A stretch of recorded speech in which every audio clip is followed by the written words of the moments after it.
ही रक्त सांडून मिळवलेली मुंबई आहे.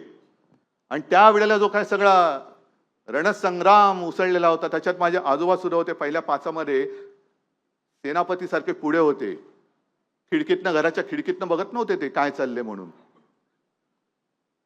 दुर्दैवाने काय झाले, ज्यांचा ना स्वातंत्र्य लढ्याशी संबंध, त्यांच्या हातात देश गेलेला आहे आणि संयुक्त महाराष्ट्राची ज्यांचा संबंध नाही त्यांच्या हातामध्ये आज राज्य गेलेलं आहे. हे आपलं दुर्दैव आहे. म्हणून यांना राज्याची आणि देशाची किंमत नाही पडत. पण त्या संयुक्त महाराष्ट्राच्या लढ्यामध्ये 27 जुलै 1956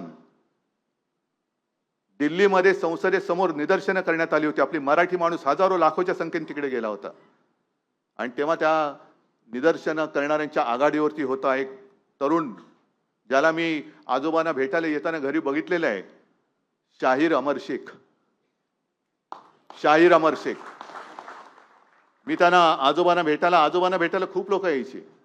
शाहीर अमर शेख यायचे, राजा बढेसुरा यायचे, धनंजय कीर यायचे, अंत काणेकर यायचे, सेनापती बापट यायचे, दत्तवामन पोद्दार यायचे, कितीतरी यायची मोठी मोठी माणसं. हल्ली मोठी माणसं आता दिसतच नाही मुळे, कारण मुळामध्ये माणसं ही त्या उंचीला पोचतच नाही.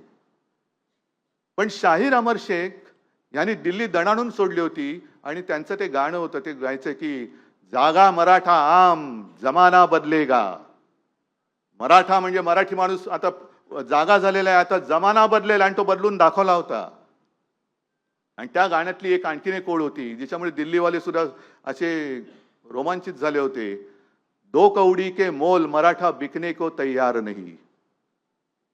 आताचे स्वतःला मराठी म्हणवणारे दिल्लीत गेले तर दिल्ली काय म्हणते, याला बिका हुआ है आ जाओ. पण तेव्हाचे मराठी म्हणजे आपला मराठी माणूस कसा होता, दो कौडी के मोल मराठा बिकने को तैयार नहीं. ते गेलं कुठे आपलं स्वत्व, गेलं कुठे स्वत्व. आज सगळे विकाऊ झालेत, टाकाऊ झालेत, लाचार झालेत आणि आपली मराठी भाषा दिन आम्ही साजरे करतो आहोत.